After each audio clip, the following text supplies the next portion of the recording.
सबैजनालाई नमस्कार। आज हामी फेरि पनि एउटा जङ्गल, घना जङ्गल जस्तो भएको, जापान पनि यस्तो जङ्गल भएको ठाउँ रहेको छ। यहाँ ठाउँ रहेछ, त्यहाँ आएको छौँ हामी तीनजना आएको छौँ। हामी तीनजना खै त हेर्नुहोस् त, खै कहाँ छ, लु कता गयो ल, यता हेर्नु ल।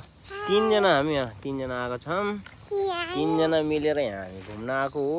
घुम्न अब त्यसै घुम्न भनौँ न, रुमबाट लगभग 2 किलोमिटर टाढा रहेछ यो चाहिँ।